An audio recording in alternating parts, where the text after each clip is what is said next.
Students, इस video में हम आर्टिकल नंबर 10.5 डिस्कस करेंगे।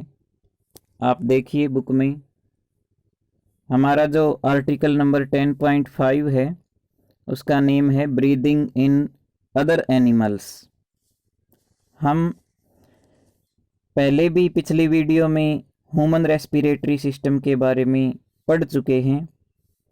ह्यूमन रेस्पिरेटरी सिस्टम के बारे में हमने सीखा था कि कैसे हम अपनी बॉडी में सांस भरते हैं और छोड़ते हैं। लेकिन अब हम कुछ छोटे छोटे एनिमल्स की रेस्पिरेटरी सिस्टम के बारे में डिस्कस करेंगे।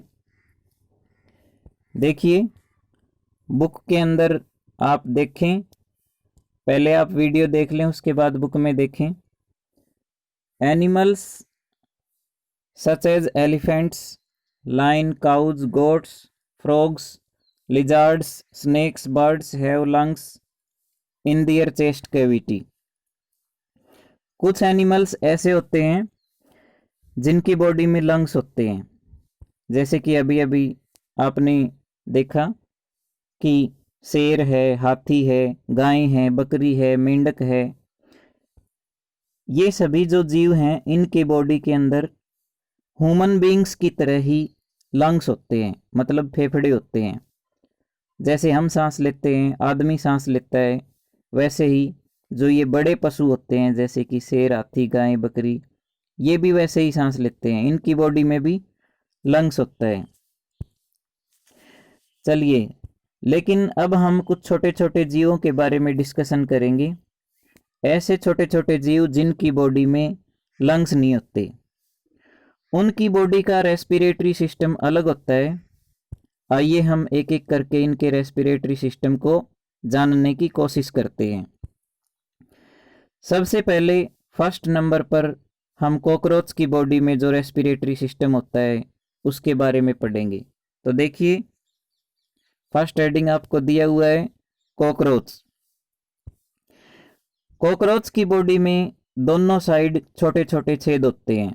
देखिए फर्स्ट लाइन में लिखा हुआ है cockroach has small openings on the sides of its body. जो कॉकरोच की बॉडी है उसमें दोनों साइड नीचे की तरफ छोटे छोटे छेद होते हैं।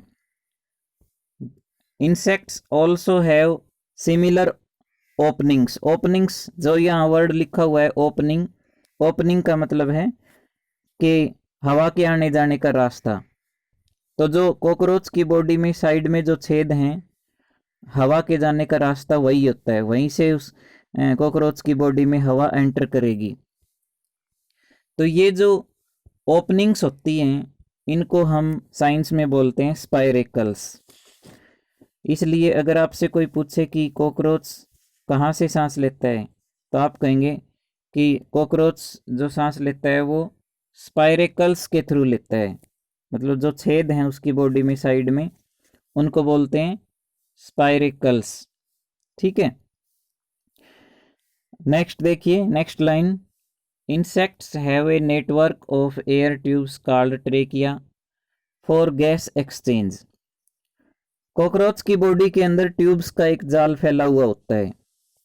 ये ट्यूब्स स्पाइरेकल्स के साथ कनेक्टेड होती हैं, मतलब जो साइड में छेद है ना उनके साथ ये ट्यूब्स जुड़ी हुई होती हैं। आप नीचे डायग्राम में भी देख सकते हैं, डायग्राम दिखाया गया है कॉकरोच का। उसकी बॉडी के अंदर देखिए बहुत सी पतली पतली ट्यूब्स फैली हुई हैं पूरी बॉडी के अंदर। ये ट्यूब्स जो स्पाइरेकल्स हैं उनके साथ कनेक्टेड हैं, मतलब जो हवा आएगी वो स्पाइरेकल्स में से इनके अंदर एंटर करेगी और फिर पूरी बॉडी में फैल जाएगी। क्योंकि ये जो ट्यूब है ये अंदर से खाली हैं, ये हवा के पास करने के लिए ही बनी हुई होती हैं। कॉकरोच की बॉडी में हवा पास करने के लिए जो ट्यूब्स फैली हैं उनको हम बोलते हैं ट्रैकिया। देखिए लिखा हुआ है tubes called trachea for gas exchange.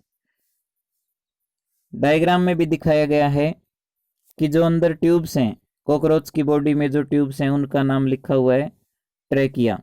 ये आप देख रहे हो, ये जितनी भी ट्यूब्स हैं इनको हम ट्रैकिया बोलते हैं।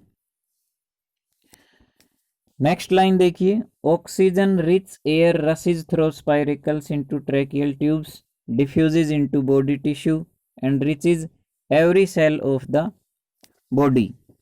देखिए जब हवा इन ट्यूब्स में जाती है तो वो बॉडी के अंदर चली जाएगी और डिफ्यूजन प्रोसेस के द्वारा जो बॉडी की सेल हैं उनके साथ गैस जो है वो एक्सचेंज हो जाएगी।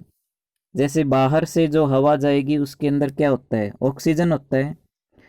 जब वो ऑक्सीजन इन ट्यूब्स के द्वारा बॉडी के अंदर चली जाएगी तो जो बॉडी के अंदर सेल हैं, कॉकरोच की बॉडी की जो सेल हैं वो एयर को एक्सचेंज कर लेती हैं। मतलब जो सेल के अंदर कार्बन डाइऑक्साइड होती है वो तो छोड़ देती हैं और जो ऑक्सीजन बाहर से आई है उसको ले लेती हैं।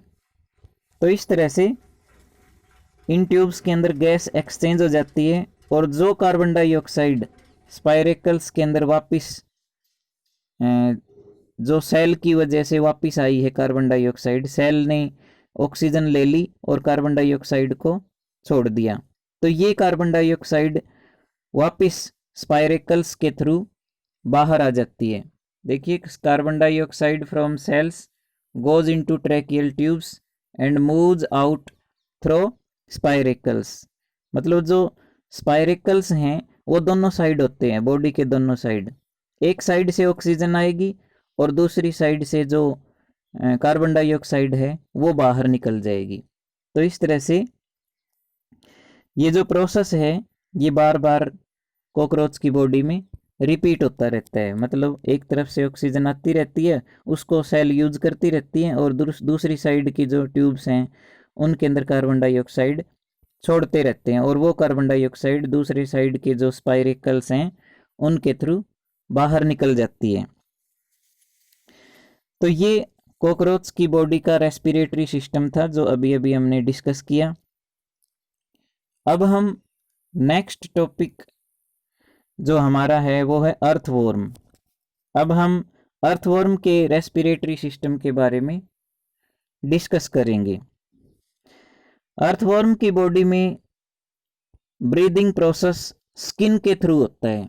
देखिए, जो अर्थवॉर्म गैस लेता है अपनी बॉडी के अंदर और गैस छोड़ता है वो किसके थ्रू छोड़ता है, तो वो स्किन के थ्रू छोड़ता है। जो अर्थवॉर्म की स्किन है उसी में बिल्कुल बहुत ही छोटे छोटे छेद होते हैं जो जिसमें से गैस आ सकती है और जा भी सकती है। Earthworm breathe through their skin, skin से वो ब्रीदिंग प्रोसेस करता है, सांस लेता है और सांस छोड़ भी देता है।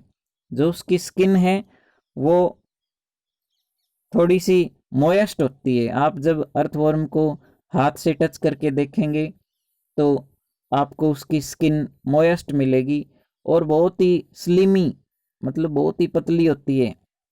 तो उसके अंदर से वो सांस ले सकता है और छोड़ भी सकता है। इसी तरह नेक्स्ट एनिमल है फ्रॉग। फ्रॉग के बारे में भी बताया गया है। देखिए, frogs have a pair of lungs like human beings. देखिए, मेंढक की बॉडी में लंग्स होते हैं और स्किन में भी छेद होते हैं। जो मेंढक है वो उसके शरीर में दो पार्ट हैं, दो पार्टों से वो सांस ले सकता है और छोड़ सकता है। मेंढक की बॉडी के अंदर लंग्स भी होते हैं और वो स्किन से भी सांस ले सकता है। दोनों मेथड से ब्रीदिंग कर सकता है वो। मेंढक पानी में भी सांस ले सकता है, पानी में भी रह सकता है और जमीन पर भी रह सकता है। क्यों? क्योंकि उसकी बॉडी में दोनों तरह के रेस्पिरेटरी ऑर्गन हैं। मेंढक स्किन से सांस ले सकता है और लंग्स से भी। तो अगर आपसे ये पूछा जाए कि मेंढक के रेस्पिरेटरी ऑर्गन कौन कौन से हैं, तो आप ये बताएंगे कि मेंढक can respire frogs can respire through lungs and skin. Skin और लंग्स दोनों से वो सांस ले सकता है और छोड़ भी सकता है। अब नेक्स्ट पेज पर चलिए।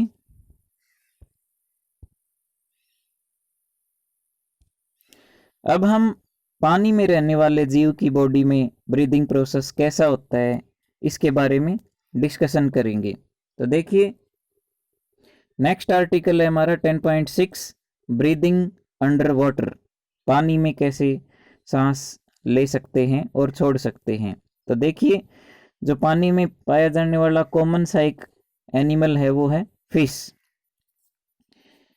फिश की बॉडी में सांस लेने के लिए गिल्स होते हैं, मतलब आदमी की तरह उसकी बॉडी में लंग्स नहीं होते, बल्कि एक स्पेशल टाइप का एक अलग ऑर्गेन होता है जिसको हम बोलते हैं गिल्स। आप 6th क्लास में भी इसके बारे में पढ़ चुके हैं कि जो मछली है, जो फिश है, वो कैसे सांस लेती है। तो हम कहेंगे कि वो गिल्स की हेल्प से सांस लेती है। तो देखिए लिखा हुआ है gills in fish help them to use oxygen dissolved in water.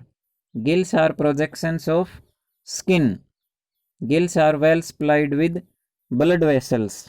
देखिए इन सारी बातों को मैं आपको अभी समझाता हूं। देखो गिल्स की वजह से मछली पानी में घुली हुई ऑक्सीजन को यूज कर सकती है। ठीक है, पानी के अंदर जो ऑक्सीजन मिक्स रहती है उसको गिल्स ऑब्जॉर्ब कर सकते हैं। उनके अंदर एक ऐसी कैपेसिटी है, एक ऐसी कैपेबिलिटी है कि वो पानी के अंदर जो ऑक्सीजन है उसको ऑब्जॉर्ब कर सकते हैं।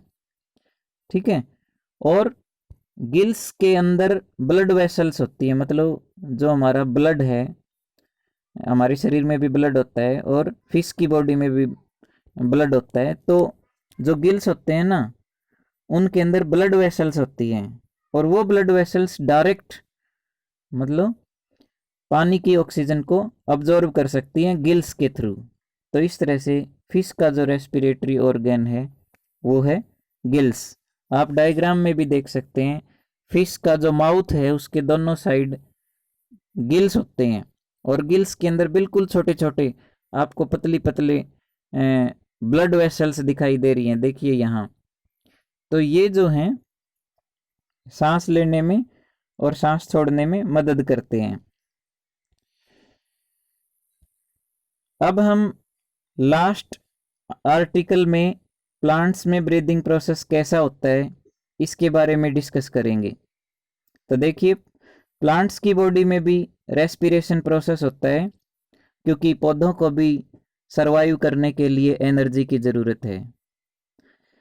तो पौधों को भी ऑक्सीजन का यूज करना पड़ता है। पौधे भी अपनी बॉडी में ऑक्सीजन का यूज करते हैं और कार्बन डाइऑक्साइड गैस छोड़ते हैं। देखिए आपकी बुक में आर्टिकल नंबर 10.7 प्लांट्स के बारे में है।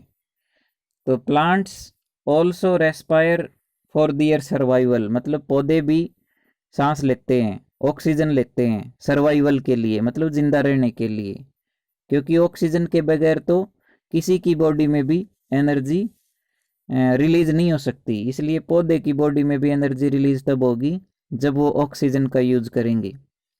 तो देखिए they also take in oxygen from air and give out carbon dioxide gas.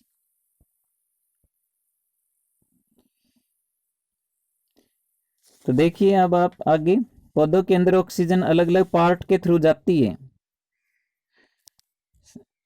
जो पौधे हैं वो ऑक्सीजन से भोजन को ब्रेक डाउन करवाते हैं। भोजन डाइजेस्ट होगा तभी तो हमें एनर्जी मिलेगी।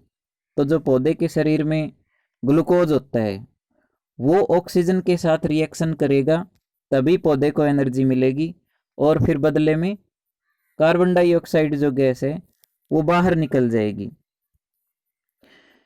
ठीक है, तो देखिए जो पौधा है, पौधे के कई पार्ट होते हैं। पौधे में पत्ते भी होते हैं, पौधे में स्टेम भी होता है, पौधे में रूट भी होते हैं। तो पौधा कई पार्टों से सांस ले सकता है और छोड़ सकता है। तो यहाँ लिखा हुआ है आपकी बुक में plants each part can independently take in oxygen from air and give out carbon dioxide. मतलब पौधा जो है वो प्रत्येक पार्ट से, ईच पार्ट मतलब पत्तों से भी, स्टेम से भी, रूट से भी, सभी से वो ऑक्सीजन ले सकता है। तो सबसे पहले हम बात करते हैं लीव्स की। तो leaves of plant have tiny pores called stomata for exchange of gases, oxygen and carbon dioxide. देखिए पत्तों के अंदर आपने 6th क्लास में भी पढ़ा था कि पत्तों के ऊपर छोटे छोटे छेद होते हैं जिनको हम स्टोमेटा बोलते हैं। उनसे गैस बाहर भी और अंदर भी आ सकती है, जा सकती है। तो इसी तरह आगे देखिए, जो जड़ें होती हैं पौधों की, जड़ें भी सांस लेती हैं। देखिए, root cells also need oxygen to generate energy. Roots take up air from air spaces present between soil particles. आपको पता है कि जो जड़ें हैं वो मिट्टी के अंदर घुसी रहती हैं, तो मिट्टी के अंदर भी हवा होती है, उस हवा को वो जड़ें यूज कर लेती हैं, सोख लेती हैं, अब्जॉर्ब कर लेती हैं।